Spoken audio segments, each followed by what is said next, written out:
le monde bouge. Sen jotaay ECODEV di gëna defaraat toogaay bi ndax jamono moo ko laaj. Vous êtes un Sénégalais ordinaire et vous faites des choses extraordinaires avec un impact positif pour la communauté. bu weesoo liggéey ci seen njariñu bopp seen taxawaay amal askan wi njariñ fii lañu leen di bàkkee. Vous êtes aussi dans l'innovation, en avance sur le monde de demain, dans le progrès économique, social et surtout durable.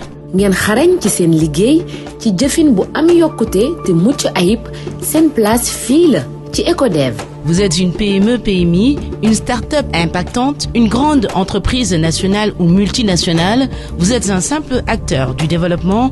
Bienvenue dans ECODEV, la tribune du bien produire, la tribune de la transformation de nos produits locaux et ressources naturelles par la promotion et le développement des chaînes de valeur, la tribune du bien consommer pour bien vivre. moo xam kiy liggéeyal boppam di taaba di borom entreprise bu ndaw bi wala champion bi sosoo ci réew mi ba ci entreprise bu mag bi bawoo bitim réew su dee amal nga dëkk bi njariñ ci nit ñuy tabaxee réew mi di bay di dundee wala bay soppi ko fii balaa yóbbu ci biti di wàqe njariñ yi ci suuf ak jariñoo xéewali pétrole gaz ak ñoomi seen yi ñu yàlla baaxee te mu war a jaar ci tabax chaîne de valeur bu dëgër fii lañu koy móolee. ECODEV ajuma bu ne ci bu 17h15 jotee ci RFM ak Abdoulaye Cissé.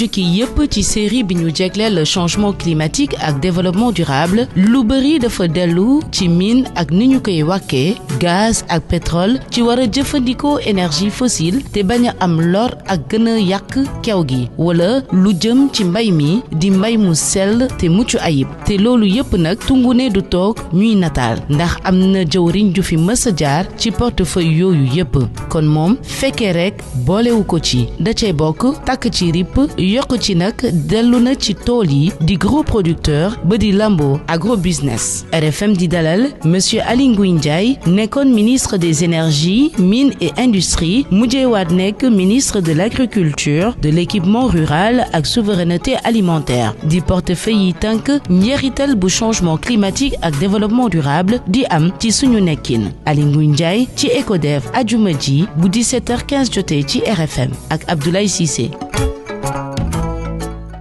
jërëjëf mbokk yi defe naa ni jotaay bi wane na boppam ndax ni ñu ko waxee gan gi kontaan nañu ci trop te fekkee rek boolewu ko ci xëy na bu ñuy waxtaanee ci biir di ngeen comprendre lu tax du fekkee rek moo ko ci boole ndax daf ci yeey monsieur le ministre Aly Ngouille Ndiaye am nañu mbégte lool nga may ñu yitte bi quand même bokk ci suñu jukki bi nga xam ne tàmbal nañ ko boobaak léegi diir a ngi nii te saa yi suñuy dem rek gis ni changement climatique ak développement durable li mu làmboo bëri na te xëy na loolu mooy développement maanaam yokkute bu mu ci ayib dalal jàmm monsieur le ministre Aly Ngouille Ndiaye.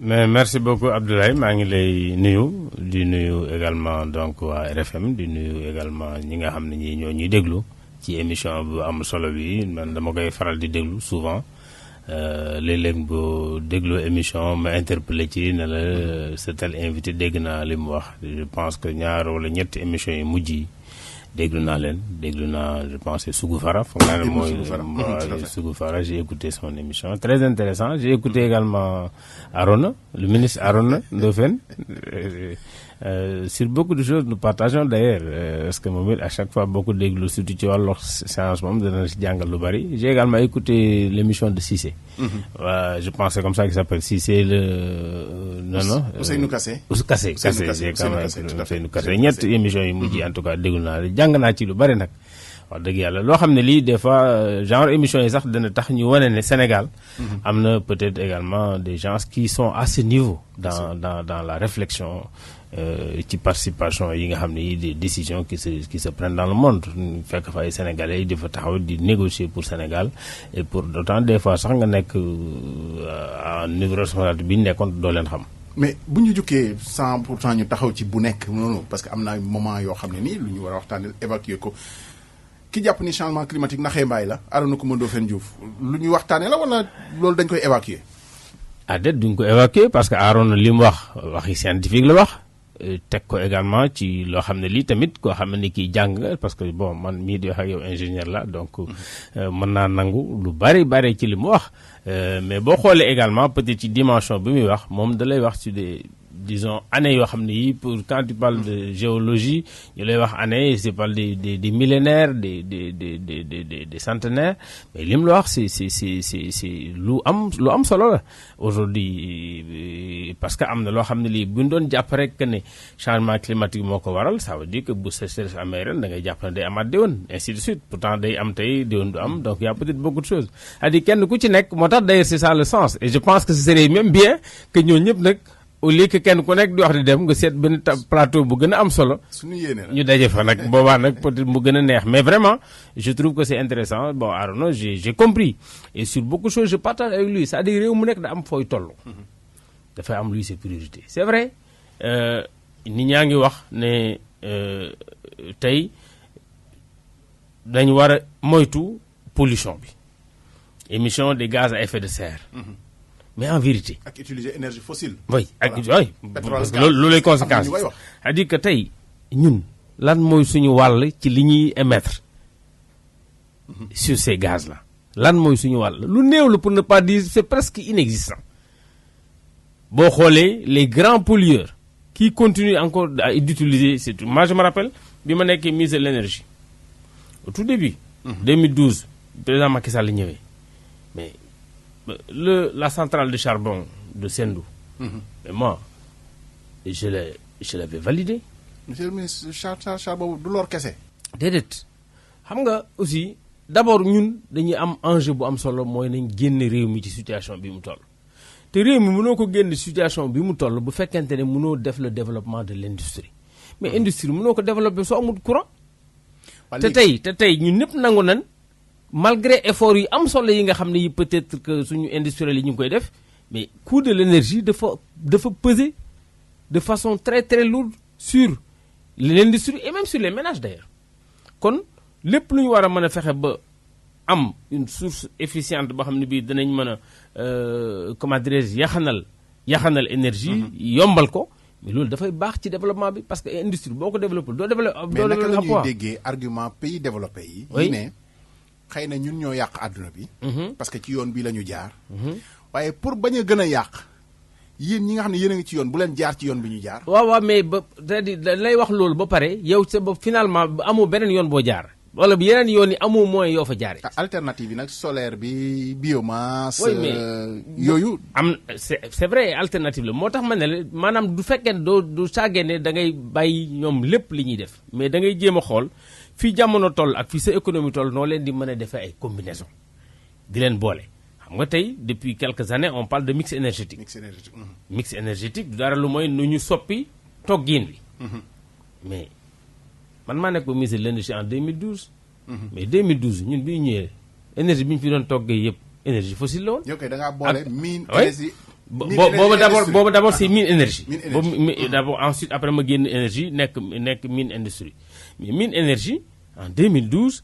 mais il y avait que ça ak peut-être le renouvelable de Manantali loolu donc lañu fi amoon. en 2012. alors te booba renouvelable de Manantali bari wutoon parce que foofu lañu amoon yeneen barrages yi commencé gu loon defaguñu ko sax d'ailleurs mais la première lettre de politique du secteur de l'énergie buy dugal du renouvelable notamment le solaire man maa ko présenté au conseil des ministres délocalisé de Matam.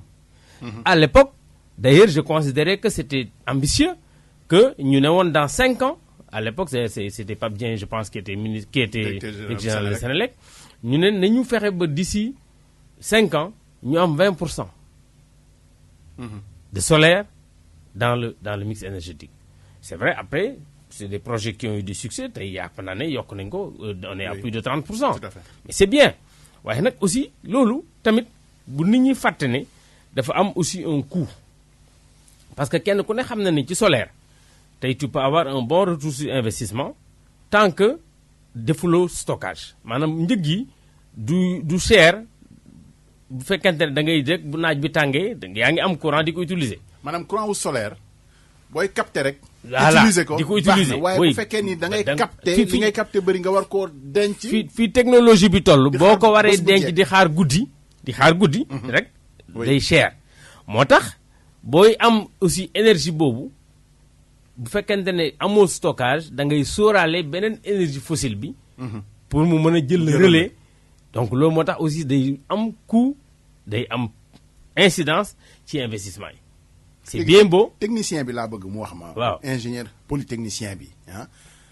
ci wàllu efficacité est-ce que mën nañoo xalaat industrie ñu doxal ko ci solaire. est-ce que parce que comme ñu am nañu solaire boo xam ne nii doy na nee nañu 3000 heures d'ensoleillement lu ñu neex mën nañ ko ci def mais est-ce que fonctionner les usines industrie bu diis boo xam ne li mu jël ci courant dafa bëri ñu njort ko fonctionner ci solaire lu mën a nekk la mu déet.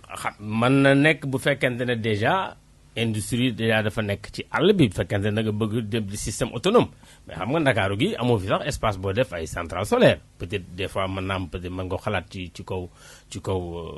kaw usine yi bu fekkente ne y a suffisamment d'espace mais en réalité en termes espace su plaque yi ngay wax. oui par exemple loolu contrainte lay doon tey jii am na sax mën nañu ci wax bu ci kanamee ci espace su plaque yi même dans les services de l'administration nga xam ne déjà am na contrainte mais aujourd'hui c'est vrai des combinaisons peuvent être trouvées maanaam tey koo xamee ni kii peut-être da nga bëgg a def sa usine bopp peut-être aujourd'hui fii technologie bi toll mën nga wut suuf fu gën a sori. lëkkaloog Senelec ngay produire xam nga en fait en vérité bu ñuy wax production di ñi ngi jaay tel réew des fois du dara lu mooy juste c'est une compensation comme yi gars yi def au niveau des banques. tey yaa ngi dégg ñu ne Sénégal mi ngi jaay Mali courant. du dara lu mooy wàccee leen lañu waroon na jël ci manantali ñoom ñu jël ko en réalité avec l'interconnexion donc aujourd'hui c'est peut-être possible mais également c'est des investissements qui peuvent être lourds moo tax d'ailleurs dans politique bi nga xam ne bii moom le Sénégal jël depuis longtemps muy permettre à des producteurs indépendants ñuy produire di jaay Senelec je pense que combinaison bi comme ça Senelec moom mooy tànn en fonction de ses besoins chaque jour Senelec dafay tànn les gens ne le savent pas mais Senelec day tànn en fonction de li nga ko promettre tey ci courant mu xool ban moo ci gën a moins cher parce que ci coût courant bi dafa am ay fixe am operating maintenance am également ay charges variables ki nga xam ne ni ki day lakk fuel jàpp naa ne bu am na fu prix gaz bi toll bien sûr am gaz mooy gën a yomb ki nga xam ne ni kii day lakk charbon am na fu prix fuel bi toll charbon bi day gën a yomb donc loolu la ñuy jouer ñoom mais du tere même période boobu bu ñu koy jouer puisque c'est des gens qui avaient investi sur un modèle am na loo xam ne lii ci fixe yi ña ngi koy Senelec mi ngi koy continuer di fay donc combinaison yooyu le Senelec di def tous les jours c'est vrai que il est peut-être plus simple te loolu ñun commencé woon nañ ko di def mooy bi ñu dugalee l'aide politique bi ne nañu def centrale solaire yi approuver ay projets yi yàlla def na peut-être yu bari aboutir na tey moo tax tey Sénégal vraiment am nañu fierté boobu mën a wax ne beaucoup d'énergie renouvelable notamment du solaire et de l'éolienne parce que yooyu yëpp moi je me rappelle les projets quand on les a approuvés j'étais ministre de l'énergie tey mi ngi ci suñu mix énergétique ma amoon loo xam ne lii yéene woon nañ ko ci pour ñu yokk ko te muy loo xam ne lii dama ko dund d'abord ci kër yi Sénégalais yi nañ fàttaliku en 2011 bi coupure yi am man période boobu laa njëkk a def ay plaques solaires sama kër c'est vrai que mënoo woon a yenu li fa nekk yëpp comme installation mais au moins je m'assurais que ne télévision comment dirais-je ventilateur je m'assurais également que lampe yeeg yëpp ak climatiseur non pas climatiseur parce que ça allait très lourd mais loolu déjà danaa ko jël depuis 2011 bi ñu ma defee ministre de l'énergie mais j'ai dit war nañ ko mën a développer d'ailleurs moo taxoon ma signé woon benn convention à l'époque avec la Banque de l'Habitat du Sénégal parce que BHS mooy financer kër yi pour que ñi nga xam ne ñi seen ay clients lañ ñoom ñu mën leen accompagner ñu mën a def ay de petites installations chez eux pour leur permettre au moins d'utiliser même bu ñu jëlut toute l'énergie bi Senelec di joxe surtout que la production autonome elle est permise ñu mën ci jël une partie ça loolu boo ko amoon imagine-toi à l'échelle de Dakar. Monsieur le ministre lu tax en tant que personne en tant que autorité sax nga xam ni am nga xalaat boobu mais lan mooy tax finalement duñ ko mën a def à une grande échelle ñu xam ni lii mooy solution bi ñu def lettre de politique sectorielle wala sax lettre ñu def stratégie nationale pour loolu xam ni mooy solution bi ñu dem. j'avoue que bon jàpp naa ne xam nga solution bi jàpp naa ne ba léegi sax solution la parce que tey aujourd'hui la ma mënoon en 2011 en tant que pour installer parce qu'à l'époque plaques yi li mu doon coûter moo gën a cher. tey la plaques yi gën a yomb. plaques yi tey am nga ay plaques de 400 watts crête. te bu njëkk c'était difficile de l'avoir. C'était cher. Maintenant ce n'est plus cher. Aujourd'hui tu peux faire une installation dans un domicile pas très. Il faut que yeneen acteurs yi mën a accompagner d'abord nit ñi bëgg ko parce que n'oublie pas toll na temps même ci àll bi boo fa bëggee defal kenn solaire dañ lay wax courant lañ bëgg. parce que ñu jàppoon ne loolu du courant. il a c'est-à-dire da ngay dem di démontrer que ne effectivement lii courant la pour li nit ñi mën ko gëm d'abord pour man c'était simple parce que déjà je l'ai vécu en 2011 mais nañ ko def am na peut-être ñoo xam ne ñi def nañ ko mais maanaam vulgarisation bi ñu ci waroon def te jàpp naa sax ne à l'époque peut-être que su doon tey loolu laay def jaroon na sax ñu ne pourquoi pas état bi gën a dugal subvention ci loolu parce que njeexital bi mooy si les gens viennent di def loolu courant bi ça leur coûte ñoom partie boobu déjà moins cher parce que en termes de retour sur investissement Ablaye man li ma ciy wax yëpp dama ci am ay preuves xoolal man am naa damay bay ñëpp xam nañ ko man am naa forage mais forage fi mu nekk awma courant sama tool bi nga xam ne bii ci la ma ñëpp xamee mais tool ba bi ma demee ba sonn ci utilisation gasoil mais dama ko solariser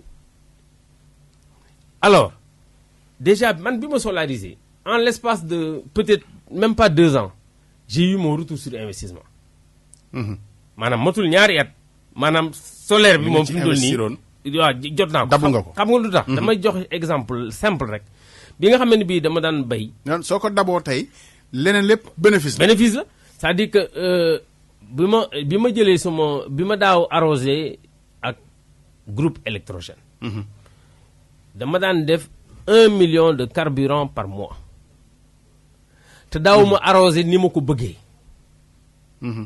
daa 1 million de carburant bi da daan booleeg yaxanal oui tout simplement donc doo arrosé tey jii nii bi ma defee suma centrale parce que dama am forage bu mag 40 kilos mais damay bu 9h jotee dafay taal dafay day dem day tàkk ba 9h 16h 17h donc pendant toute cette période là tu arroses.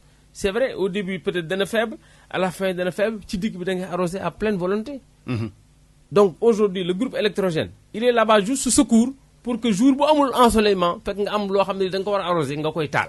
wala soxlawoo stocké parce que période bi ngay arrosé moom mooy période bi fi jant bi nekkee. du ma stocké wala peut-être su fekkee am naa lu bay lu yaatu loo xam ne nii peut-être mënu ma ko arrosé ci bëccëg bi ce qui n'est pas évident. boobaa peut-être nga taal groupe bi ci guddi gi. Donc je te dis en moins de 2 ans.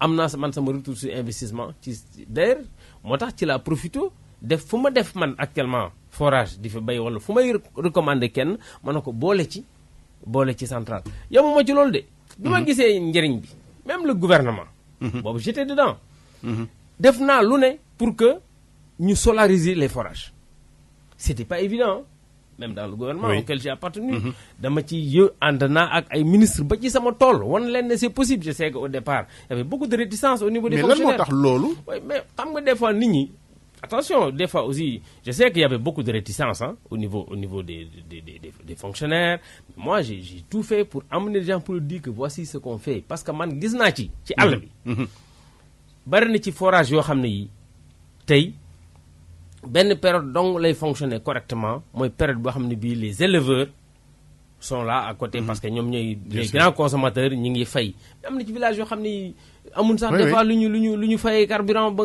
des fois problème fuel bi donc aujourd'hui imaginez-vous les 2500 forages du Sénégal boo jëloon benn bu ci nekk nga def une petite centrale solaire non seulement centrale bi dana la mën a permettre nga alimenter village bi correctement wala villager correctement ba pare nga ko mën utiliser pour bay de l'herbe foragère sans pour autant te ba pare day jouer ci comment dirais-je jëndum fuel bi carburant bi qui est également subventionné donc c'est un ensemble finalement même en faisant ça l'État aujourd'hui monsieur le ministre ki ñuy déglu danaan waa mais non mais lii nan lañ koy xamee defuñu ko demuñu ci. non def nañ ko maanaam di ñu ngi ci. non soo jëlee exemple forage yi mais forage yi tey xoolal débat bi nekk ci ci jaayum ndox mi. mais am na ñu koy def xam nga forage yi bu fekkoon sax rendre nañ ko autonome ci wàllu consommation mais ndox mi mën na gratuit sax finalement. bon en tout cas bu gratuit mën naa wàcc. oui wala boog même bu wàccut it mën naa coûter moins cher. te li gën a nekk débat mooy njëgu ndox mi. non day coûter moins cher pour l'État c'est-à-dire que donc faw mu gën a mën a wàcc xam nga tey déggoo ma ne la gis nga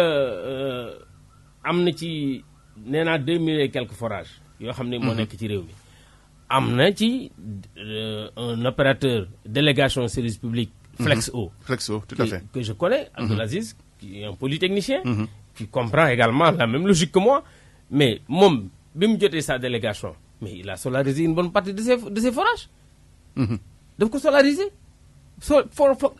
Taalatul jëndatul xanaa peut-être secours bu ko soxla. Yenn forage yi nga xam ne yi am na courant. Am na courant parce que am na des fois yu am courant yi am yu courant solarisation bi moo gën a moins cher. C'est vrai que peut-être parce que courant bi aussi dañ ko subventionné. Donc l'un dans l'autre quelqu'un paye une facture.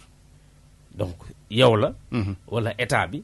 Donc état bi dans tous les cas de figure nga consommer courant même bu la fayul lépp ma ngi ciy fay une partie nga consommer gasoil ma ngi ciy fay une partie.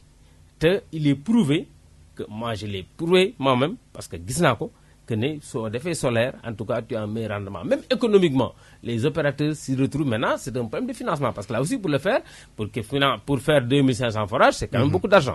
Mais je pense que jar na ko boo xoolee liñ ci économiser mais ma jox la bu gën a yomb.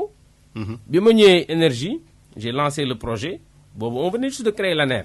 J'ai lancé le projet pour solariser les universités, solariser l'hôpital principal. Solariser également l'éclairage public. Ben élément simple d'analyse. Université. Xam nga université kenn du ko bu ko fayut courant kenn du ko couper. Bien sûr. N'est-ce pas? Oui. Kon ça veut dire que quelque part ñoom même boo leen joxoon budget ne fay leen suñu amoon yeneen priorité dañ ko jël dugal ko feneen te xam ne doo ko couper. Pour une question de sécurité. Hôpital, tu imagines, ni couper hôpital principal aujourd'hui, il se retrouve peut-être à une facture mensuelle de 75 millions par mois. L'université, je pense, a une facture de 500 millions par mois, en tout cas au moins ça, dans le budget. Chaque année, l'État se retrouve à faire des compensations avec la Sénélec. Parce que nous consommer, te nous les couper. Les villes. Je me rappelle, les villes, à un moment donné, quand le président Wade avait des problèmes avec Idriss Seck à Thiès, il fallait que couper le courant, sur les barres de sécurité, après on est revenu dessus. Aujourd'hui, les villes, mais quand même, il faut penser à faire la solarisation. Les 1000 premiers lampadaires, c'était avec moi. Avec lui et moi, qu'on a commencé à mettre finalement, avec l'ancien régime, on est à plus de 150 000 lampadaires installés dans le pays. Mais le LEP, lo xamné li day génn ci consommation bi nga xamné bi peut-être ñoko warono subventionner à un moment donné au niveau de la consommation des ménages. Donc lu am solo la lu ñuy wañi tay bo jëlone forage yépp rek existant bi wañi ko c'est une bonne centrale que tu économises. Ben du am ndox de le terrain nga arrosé. Mieux tay gis nga agriculture bi kenn mënut a développer agriculture te rego waxo maîtrise de l'eau. Mais ndox doole rek génnewu ko ndox mi ñuy arrosé doole du doole koy génne. te boobu ay moteur a koy génne. te boobu énergie boobu mën nañ ko wekk ci. Ah oui. Solaire bi wala beneen. Bien sûr mais actuellement d'ailleurs et puis. ça dit des fois c'est bon bi may nekk agriculture également on avait même un projet dans ce sens mais li may wax yëpp c'est des choses yoo xam ne yi on les a pratiquées actuellement fi mu doon nii boo demee fii au Waalo mais am na ci. Ay aménagement yoo xam ne yii mais li leen di jox courant mais c'est de l'énergie solaire. Les gens mettent de petites centrales.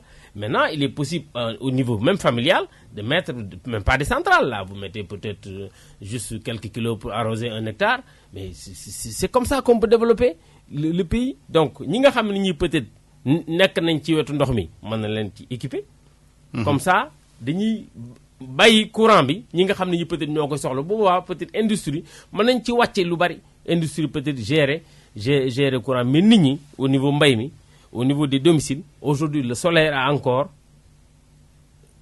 disons rôle bu am solo bu mu ci war a mën a jouer ba ci kër yi tey te jàpp na ne jar na sax nu muy demee ñu def ko maintenant c'est vrai qu'on est à l'heure où on est en train de parler du gaz. Oui. Bon le gaz vient c'est certes moins cher que le fioul. Bien sûr.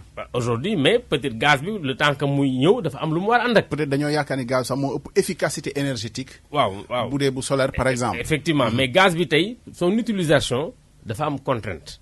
Parce que le réseau n'est pas encore là. Infrastructure yi. Infrastructure nekku fi mais en attendant infrastructure bi nekk fi mais tey am nañ possibilité utiliser du GNL le gaz naturel liquéfié.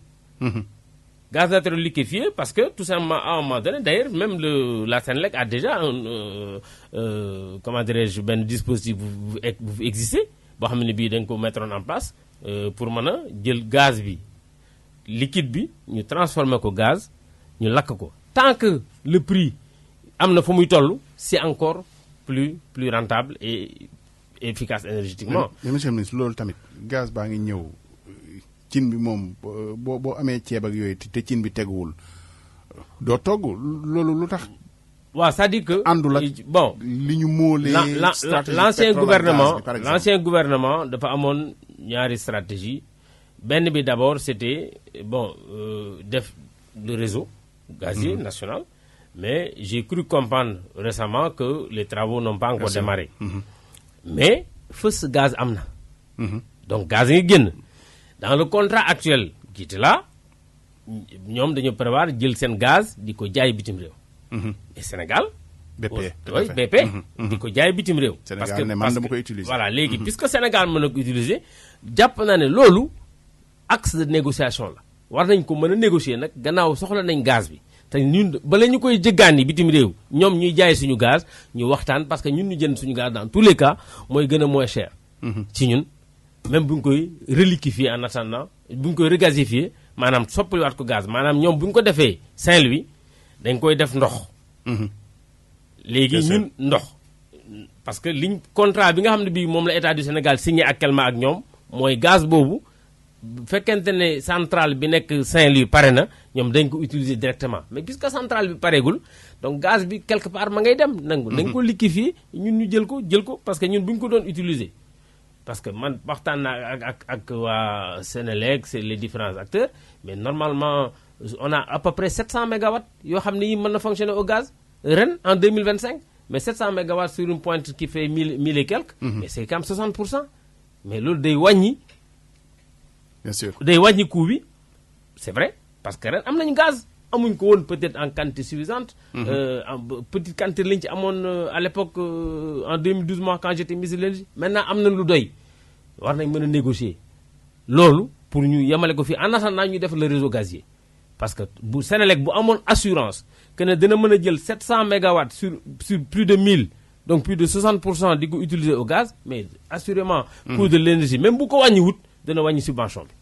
te kenn ku ne dégg nga coow li ñu am ak les bailleurs de fonds sur la subvention. donc voilà aujourd'hui des pistes yoo xam ne tey il est possible de faire beaucoup de combinaisons énergie renouvelable le gaz pour mën a atténuer en tout cas toutes ces charges yoo xam ne day peser sur les ménages sur l'industrie te nag surtout industrie bi parce que industrie moom boo ko développé wul xëy du am ci réew mi voilà. suñu gan Aly Ngouille Ndiaye ancien ministre mine énergie industrie ministre de l'agriculture de la souveraineté alimentaire équipement rural yi nga xam ne yëpp làmboo na wax dëgg fa yàlla développement durable ci jukki bi nga xam ne moom la ñu tàmbali monsieur le ministre loolu yëpp bu ñu ko waxee njeexital li ci suñu dundin pour ñu am dund bu mucc ayib ëllëg mu bañ a doon dund développement industriel rek bañ a sédd c'est-à-dire ëllëg parce que yaa ngi wax sànq ne pollution bi du ñun ñooy polluer mais xam nga mal la boo xam ne maanaam tooke la boo xam ne c'est très démocratique bu Amérique polluer conséquences yi mën na doon ci ñun loolu sax la moo nekk débat bi sur le plan international c'est-à-dire ñële ñooy polluer mais ñun ñoo vulnérable ñële la ñuy lakk di ko yàq ci alam ci kéew gi xëy na ñun dina dal suñu kaw parce que amul frontière naka la ñuy def ba résilient ci àdduna boo xam ne tey xëy na ñu wax ko Donald Trump ngi ni falu na nee na génnaat na ci accord de Paris loolu benn la ak yeneen ak yeneen ak yeneen léegi naka la ñuy def ñun ba mën a moom suñu bopp ci wàllu souveraineté ci wàllu woowu te ñële la ñuy yàq xëy na ñu mën ciy faggandiku parce que mënuñu leen a tere yàq. waaw c'est-à-dire que ñun mënuñu leen tere yàq ñun it jëluñ décision ne dañuy yàq waaye dañuy jël décision ne fii jamono toll suñ koom toll fa. lii mooy li ñu arrangé. yoon wa ñu jaar ku fa jaar taq ban de. déedéet waaw mais fa ñu jaar ba yàq parce que ñun option boobu la ñu jël aussi gis nga tey boo duggee Google.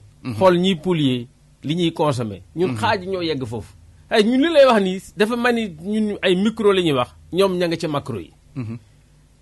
tey mais maa nekk ñu dox ci seen tànk doxaguñ ci loolu boo xooloon tey ñiy polluer boo ci boolee réewu Afrique yëpp daanaka pollué wuñ parce que ñu li ñu suñu production industrielle mais tout le monde reconnaît que c'est très faible.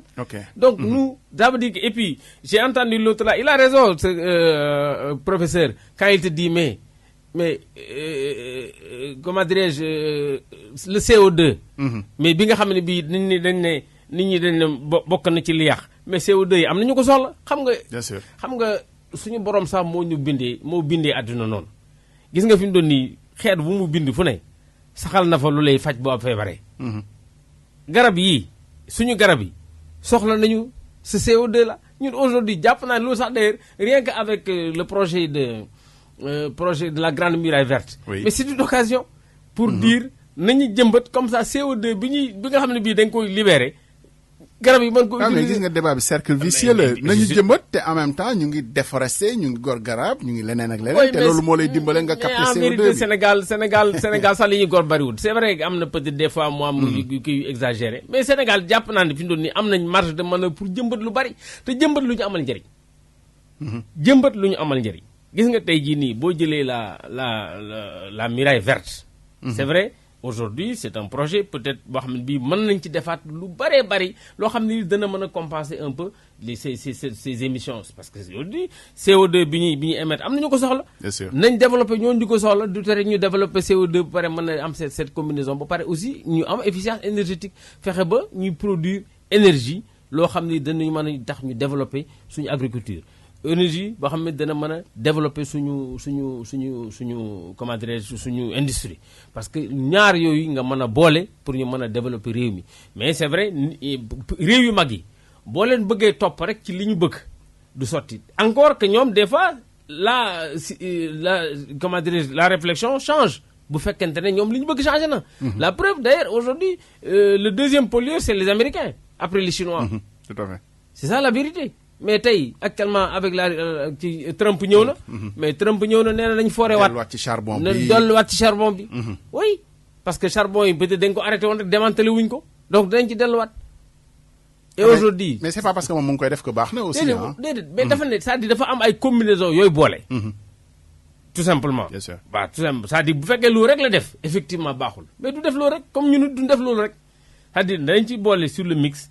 lépp loo xam ne lii mën nañ ko ci def pour aujourd'hui utiliser le solaire utiliser l'éolien parce que am nañ ci mais surtout le solaire parce que le solaire tey mën na permettre fi coût yu toll on a peut-être beaucoup de personnes yi nga xam ne ñi ngi investir ñi ngi dem dans l'agriculture avec de petites unités solaires mën nañu def seeni arrosage parce que ci mbay bokk na ci li ci gën a cher mooy coût exor maanaam lii indi ndox. li koy jëlee ci suuf wala li koy jëlee ci surface yóbbu ko ci tool bi. am na loo tudd sànq quand même monsieur le ministre foog ñu taxaw ci parce que wax nga ni ci sa initiative ci bi ngay nekk ci responsabilité yooyu centrale à charbon bi xëy na li parti pris wu ñi nga xam ne dañoo am parti pris écologie mooy bu ñuy def dara mu bañ a yàq leneen. te wax dëgg fa yàlla débat la bu fi nekkoon ci ne samp nañu ko. waaye yàqal na ñeneen ñi nga xamante ni ci la ñu doon suturloo muy femme transformatrice yi parce que activités yi àndul Sénégal daanaka industrie extractive yi muy zircon bi muy yeneen ak yeneen xam nga li ci nekk bu ñu wax ñu ne am na njëriñ waaye ñeneen ñi muy yàqal lor bi moo ëpp li nga xam ne nii mu ngi koy defar bu dee ci wàllu maraîchage bi la maraîchage lu millénaire la te xëy na exploiter ay ressources 20 30 40 ans léegi naka la ñuy def ba yooyu mën a ànd te xëy na lor bi du ñëw ci askan wi. waaw c'est-à-dire que moo tax ma ne il faut ñu réconcilier c'est vrai que man mi nekk naa ministre des mines et de l'industrie bi may tàmbali ci la Diogo doon démarrer parce que Diogo c'était signé avant ñu ñëw. mais effectivement man sama jëm bopp même bien que ministre d'accord ma woon ci grille de compensation bi mais malheureusement loolu fi taxi bay texte yi mu fi fekk.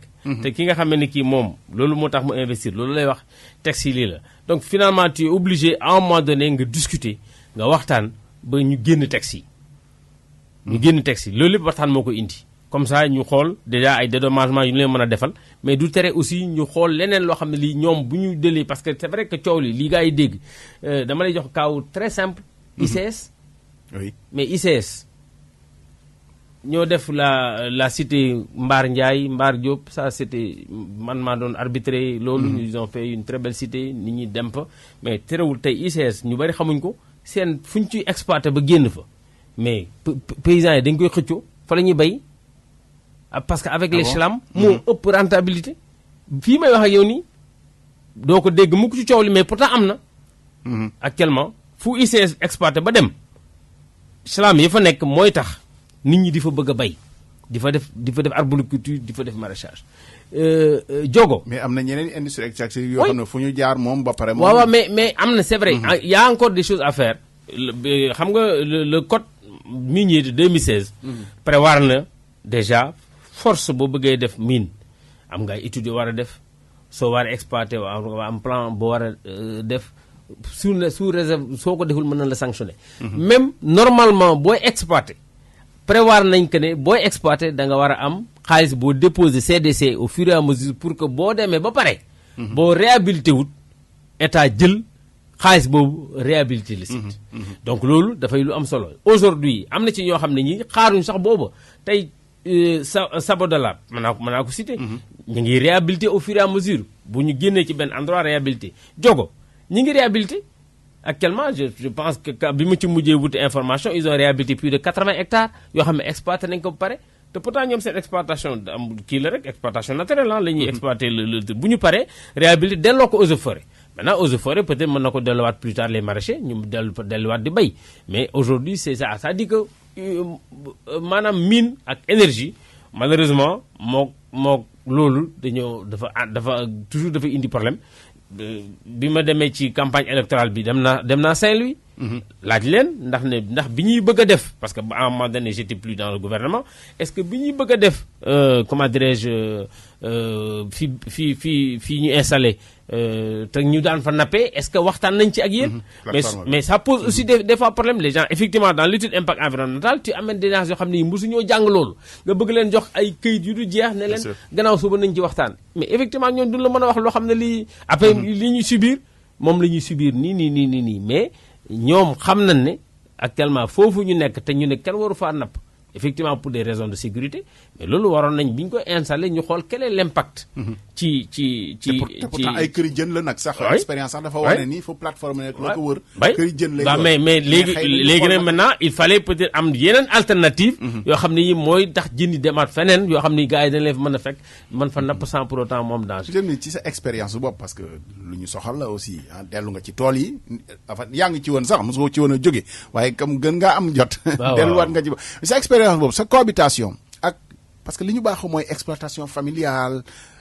àll bi ñi nga xam ne ni seen doole loolu la leen may ñu yor ko ci expérience boobu si cohabitation agro businessman bi nga xam ne moom ngay samp ak li exploitation familiale naka la ñuy def ba ka moom ñu mën a ànd te kenn du yàqal kenn.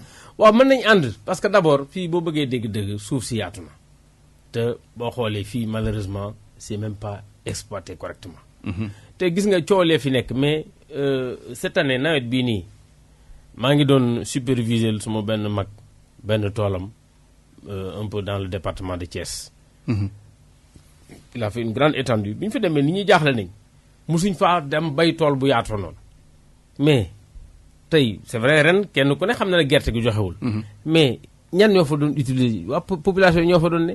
jigéen ñee fa doon ne bu ma la wanoon tey sama fichier bi wan la li mu fa fay déjà ci employé on le faisait juste à titre d'exemple pour que moom mu xool ndax déwén da koy continuer mais c'est extraordinaire c'est-à-dire que c'est pas des choses yoo xam ne c'est incompatible parce que souvent xëccoowuñu suuf souvent xëccoowuñu suuf c'est vrai que des fois léeg-léeg mu am quelques cas mais en réalité bariwul fii kii bi toll gis nga tey ji coow li muy bari Ndengler maa ko arbitré woon 2022 mais Ndengler quand j'ai fait l'arbitrage.